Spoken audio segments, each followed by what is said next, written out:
ഓം നമോ ഭഗവതേ വാസുദേവായ. ശ്ലോകം 38.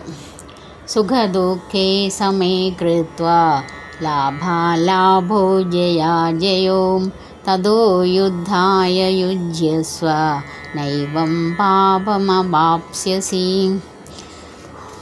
സാരം: യുദ്ധത്തിന് വേണ്ടി മാത്രം നീ യുദ്ധം ചെയ്യുക. ഫലം സന്തുഷ്ടിയോ സന്താപമോ നഷ്ടമോ ലാഭമോ ജയമോ തോൽവിയോ എന്നതിനെക്കുറിച്ച് ഓർക്കരുത്. എന്നാൽ നിനക്ക് ഒരിക്കലും പാപം ഏൽക്കില്ല. ഭാവാർത്ഥം: യുദ്ധത്തിന് വേണ്ടി മാത്രം യുദ്ധം ചെയ്യണമെന്ന് പറയുന്നതുകൊണ്ട് കൃഷ്ണൻ്റെ അഭീഷ്ടം അതാണെന്നർത്ഥം.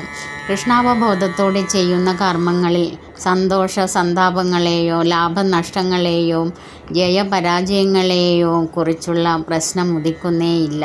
എന്തു ചെയ്യുന്നതും കൃഷ്ണനു വേണ്ടിയാവണം എന്നതാണ് ദിവ്യമായ അവബോധം. അവിടെ ഭൗതിക പ്രവർത്തനങ്ങൾക്ക് പ്രതികരണമുണ്ടാവില്ല. സ്വന്തം ഇന്ദ്രിയ സുഖത്തിനായി ചെയ്യുന്ന കർമ്മം സത്വഗുണത്തോടു കൂടിയായാലും രജോ ഗുണത്തോടു കൂടിയായാലും ശുഭാശുഭ ഫലങ്ങൾക്ക് വിധേയമാകുന്നു. എന്നാൽ കൃഷ്ണാവബോധമാർന്ന പ്രവർത്തനങ്ങളിൽ പൂർണ്ണമായും ഒഴുകിയ ഒരാൾക്ക് ലൗകിക പ്രവർത്തനങ്ങളാൽ ഉണ്ടാകുന്നതുപോലെ മറ്റാരോടും കടപ്പാടില്ല. അയാൾക്ക് ആരോടും ബാധ്യതയുമില്ല.